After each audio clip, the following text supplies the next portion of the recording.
बिस्मिल्लाहि वस्सलातु वस्सलामु अला रसूलिल्लाह। क्या सहाबा इकराम मेयार हक़ हैं?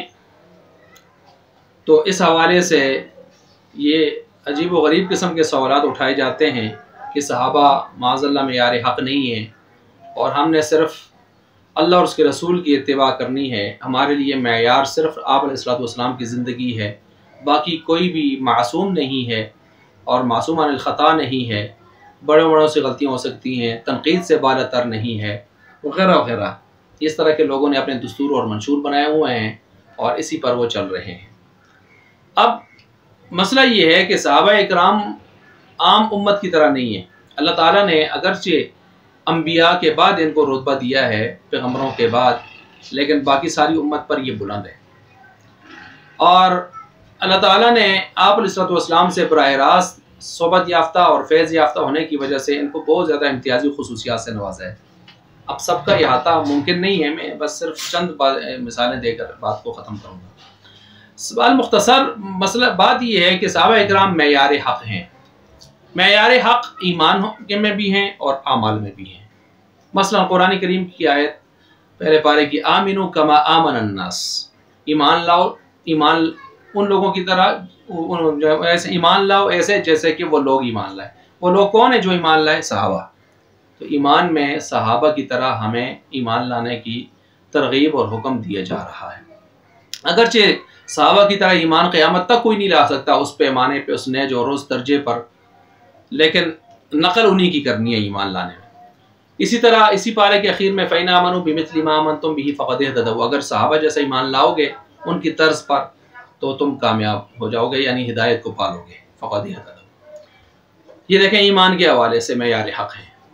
मैं अमल में सिर्फ मुख्तसर चंद मिसालें देता हूँ। अमल के हवाले से देख लें, वल्लज़ीना तबअूहुम बिइहसान रज़ियल्लाहु अन्हुम।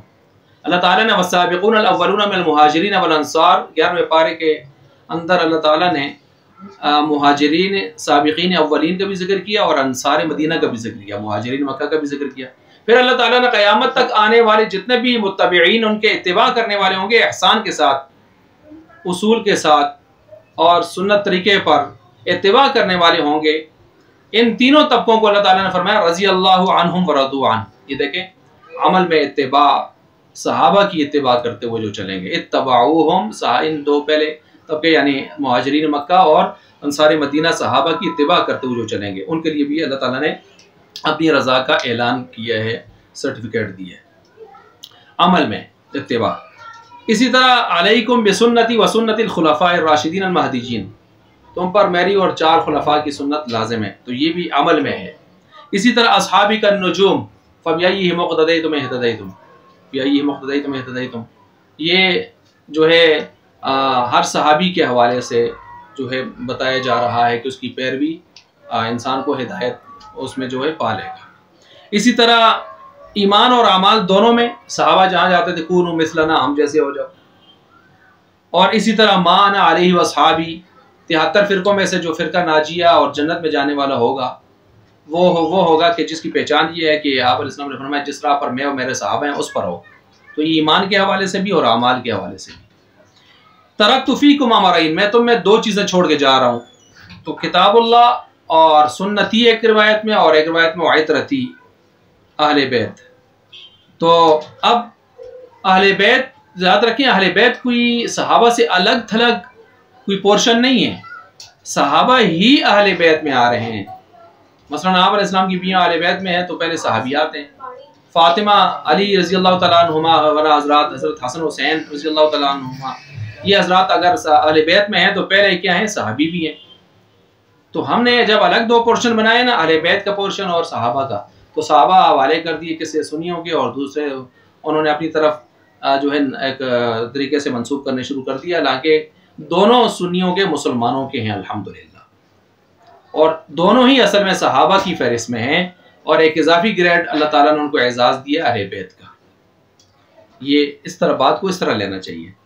तो बहरहाल मेरी किताब और सुन्नत, और या फिर मेरी किताब और इतरत, तो इतरत से मुराद अहले बैत भी हो गया। अहले बैत में जो आपके मुत्तबिईन जो भी हैं, अब अहले बैत में हज़रत अली, हज़रत फ़ातिमा, हसन हुसैन वो हैं تو آپ کے پیروکار ہونے کی حیثیت سے بھی آپ کی آل میں آپ کے سارے صحابہ اور قیامت تک آنے والے سارے نیک لوگ مسلمان اس کے اندر داخل ہیں اس حوالے سے۔ تو اسی طرح یہ بھی دیکھ لیں کہ قرآن و سنت کو محفوظ کر کے ہم تک کس نے پہنچایا ہے؟ تو ظاہر بات ہے صحابہ نے۔ اگر صحابہ پر سے اعتماد اٹھ گیا تو صحابہ اعتماد کے اگر قابل نہ رہے تو سارا دین ختم ہو جائے گا، کیونکہ یہ تو اصل واسطہ اور ذریعہ یہی ہیں۔ جب وہی جو ہے اس طرح کے ناقابل اعتماد ہو گیا تو پھر دین پر اعتماد اٹھ جائے گا۔ اب چند مثالیں اس حوالے سے لے لیں۔ دشمنان صحابہ نے صحابہ پر ہاتھ کیوں ڈالا؟ ان کو پتا تھا کہ صحابہ سے براہ راست سارا دین، یعنی قرآن ان سے ملا، امت کو، سنیوں کو، مسلمانوں کو احادیث ان سے ملی ہیں۔ اگر یہ واسطہ اگر درمیان سے ہٹ جائے، کمزور ہو جائے، غلط ہو جائے تو قرآن اور حدیث معاذ اللہ غلط ہو جائیں گے۔ اس لیے براہ راست انہوں نے صحابہ پر ہاتھ ڈالا۔ ٹھیک ہے، یہ ایسے ہی ہے جیسے کہ پاک فوج، پاک آرمی زندہ باد ہم کہتے ہیں۔ تو آرمی جس ملک کی مضبوط ہوتی ہے تو وہ ملک اپنے دفاع کے اندر بھی مضبوط سمجھا جاتا ہے۔ کوئی آدمی فوج کا دشمن ہو تو اس کو ملک کا دشمن کہا جاتا ہے، کیونکہ فوج ملک کی کیا ہوتی ہے؟ پاسبان ہوتی ہے۔ صحابہ دین کے، اسلام کے، سارے اسلام کے پاسبان ہیں، پہنچانے والے ہیں۔ اگر معاذ اللہ ان کی عزت آبرو محفوظ نہ رہی تو ناقابل اعتماد معاذ اللہ ہوئے تو اسلام پر سے اعتماد خود بخود اٹھ جائے گا، وہ اعتماد کے قابل نہیں رہے گا۔ جیسا کہ کیونکہ یہ صحابہ آپ علیہ السلام کے چشمدید گواہ تھے، براہ راست آپ سے دین لیا تھا، پڑھا تھا۔ اور اسی طرح تیسری مثال لے لیں کہ چوکیدار کسی گھر کا ہو تو چوکیدار کوئی معمولی حیثیت نہیں رکھتا۔ کوئی کہے چوکیدار ہی تو ہے، اس کی کیا حیثیت گھر میں؟ تو چوکیدار غیر محفوظ ہو جائے تو گھر غیر محفوظ ہو جائے گا۔ چوکیدار محفوظ ہو تو گھر بھی، خزانہ بھی کیا ہوگا؟ محفوظ ہوگا۔ اسی طرح مائیں دیکھیں، بہت ساری مائیں ایسی ہیں جو بچیوں کے حوالے سے وہ سامان مختلف قسم کا اکٹھا کرتی رہتی ہیں، ایک بڑی پیٹی لا کر رکھ دیتی ہیں، اس کے اندر وہ مختلف سامان رکھتی رہتی ہیں کہ جب ان کے جانے کا وقت ہوگا تو ہمیں یہ سارا سامان اکٹھا کو جہیز کے طور پر دے گی۔ اب وہ جو چیزیں لا رہی ہیں اس میں ڈال رہی ہیں، جو لا رہی ہیں اس میں ڈال رہی ہیں، قیمتی چیزیں، بڑی بڑی قیمتی چیزیں بھی اس میں جا رہی ہیں۔ تو اب اگر کوئی یہ آئے کسی گھر میں اور گھر میں کوئی چیز نہ اٹھائے، کہے بس یہ پیٹی اٹھا کے میں لے کے جاؤں گا، تو بظاہر تو ایک پیٹی ہی نظر آئے گی ایک گھر میں کونے میں پڑی، لیکن در حقیقت شاید کہ اس کے اندر پڑا ہوا سامان سارے گھر سے بھی زیادہ قیمتی ہو۔ تو وہ صرف دشمن کی نظر پیٹی پر ہی نہیں، پیٹی کے اندر پڑی ہوئی قیمتی اثاثے پر ہے۔ اگر وہ ہاتھ سے چلا گیا تو سارا کچھ گویا گھر سے ختم ہو گیا۔ تو ایسے ہی صحابہ ہمارے پاس ایسا واسطہ اور قیمتی خزانہ ہیں، اگر یہ محفوظ ہیں اور باعزت ہیں تو پھر ہمارا دین اسلام، قرآن، سب کچھ جو ہے محفوظ ہے، الحمدللہ مستحکم ہے، محکم ہے اور مضبوط ہے۔ اور اگر خدا نخواستہ اس پر سے یقین ہٹا، اعتماد ہٹا، تو پھر ایسی صورت میں قطعاً ہمارا اسلام، قرآن، حدیث کچھ بھی باقی رہ سکتے نہیں ہیں۔ دشمن نے بہت سوچ سمجھ کر ہاتھ ڈالا ہے صحابہ پر کہ تاکہ اس واسطے اور اس ستون کے ذریعے اس کو گرا کر، کمزور کر کے پوری اسلام کی عمارت کو ڈھانا آسان ہو۔ اللہ ہمیں حقائق سمجھ کر عمل کرنے کی توفیق عطا فرمائے۔